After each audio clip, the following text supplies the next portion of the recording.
inside and outside like Carnell. Very durable.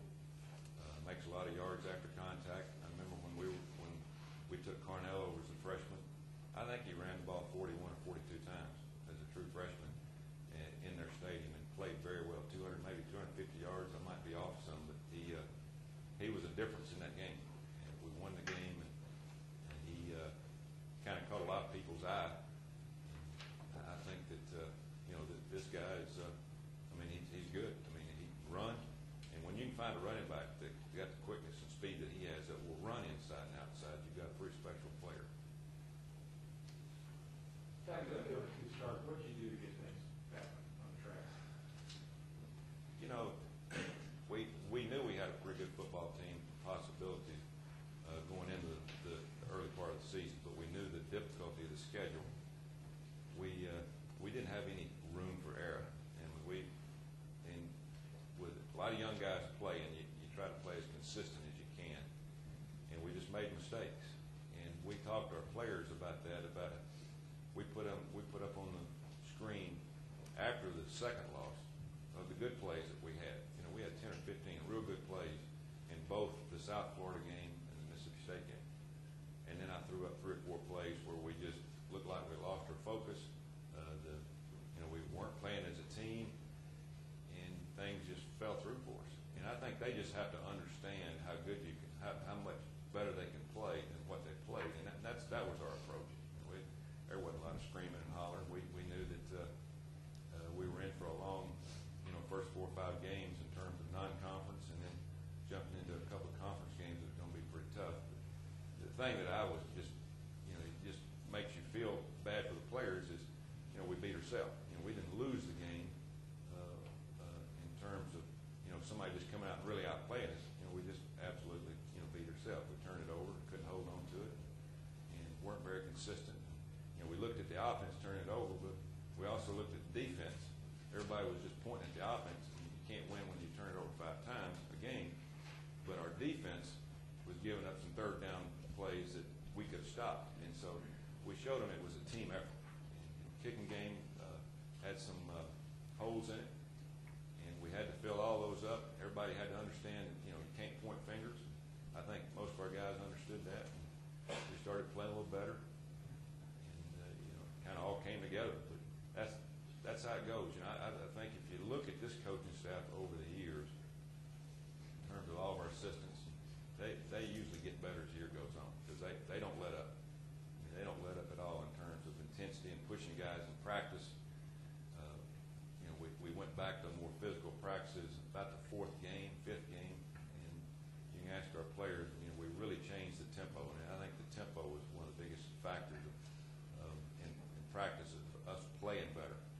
But it's more of the players. Coaches, you're out there and showing them, but the players have to do it. And players made the turnaround. There's no doubt about it. They're the ones that decided, hey, we're going to have a better football team than what we played, and it showed up pretty good. Coach, that 4th quarter up there 2 years ago was just classic. Just go back through what your emotions were like during that 4th quarter that game 2 years ago. Yeah, it's they scored, and we couldn't. We got to the point. I think the tight end caught record number of passes, and they were doing some things, getting him on certain players or certain position players, and we couldn't stop them. They were up and down the field, and we ended up getting the ball pretty close to around the 20 or 15-yard line on the last drive, and we knew we had to open it up a little bit and also run it. But that's where your players, your seniors take over, and as coaches, you become spectators because there's not a lot of play calling. There's usually the play is called at the line of scrimmage and a no-huddle offense. Players, have to make their checks and the calls. And it was for us the biggest thing that we had to do. We lost our center 2 series before that, and we're playing a backup center. And Coach Nall did a great job of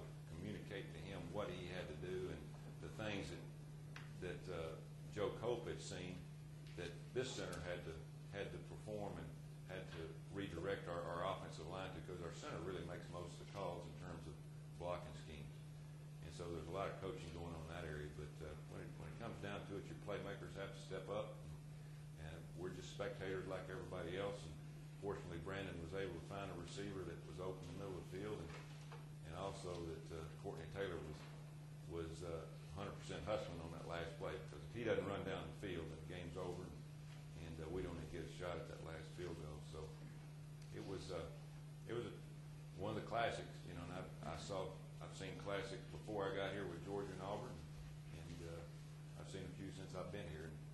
That one will go down in as classics. Obviously, the way it finished. And of course, we had one a couple of years before that here, where they made a 4th and 19 and ended up going on to win the SEC. That was also a classic game. Tommy, have you had to talk to Coach Nolan? Have you had conversations with him about what this game means to him, having played there, and all the connections between Auburn and Georgia? I don't talk to Hugh this week during this game. He's so intense with the other ones. I mean, this one just goes off the charts. And I thought I saw him out there fighting today one time.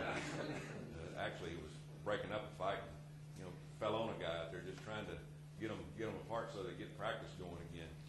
But he's intense, and he graduate, won a national championship at Georgia, played center for Coach Dooley, and really got a lot of fond memories. I've talked to him. I don't talk to him this week because we're so busy, but over the course of our 13 years together, he's told me a lot about the individual players on the team and a lot of the big plays that have how they happened, and a lot of off-field activities that they had. You'll have to ask him some of those sometime.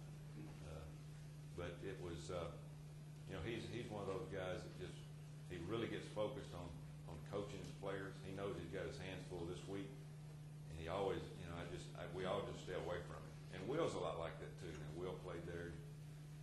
I've got several guys that have ties to Georgia. Insminger coach quarterbacks there for a while. So there's a lot of carryover, not just in the players, but also coaching. Talked about 2 years ago, his last year's loss bothered you as much as it does the players. Last year's loss? Yeah. I try to forget them because we prepared well that week.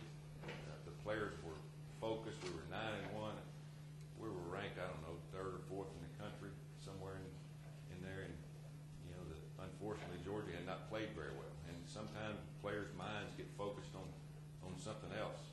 And we tried our best to get them focused on knowing that it doesn't make any difference how you played in the past. When you play a rival game with two teams that have a lot of carryover on both sides, you got your hands full. And so we weren't surprised how they played. I was surprised how we played in some areas, but we went through that. We looked at the film obviously several times. We looked at the things that we did wrong. We keep those in a bank, so to speak. We relay them again to them this week very briefly. This is what happened. This is what they did to us. And then you try to get that out of your mind. You go on and you get your game plan in and try to get ready to play for this week. Take 2 more questions. Tom, you got the bye week coming up this next after this game, and do you see a need to talk with Jay or touch base with Jay, the president, school president, during the bye week, or is it better to wait till after the season? No, it's better to wait. We've talked, and it's better to wait.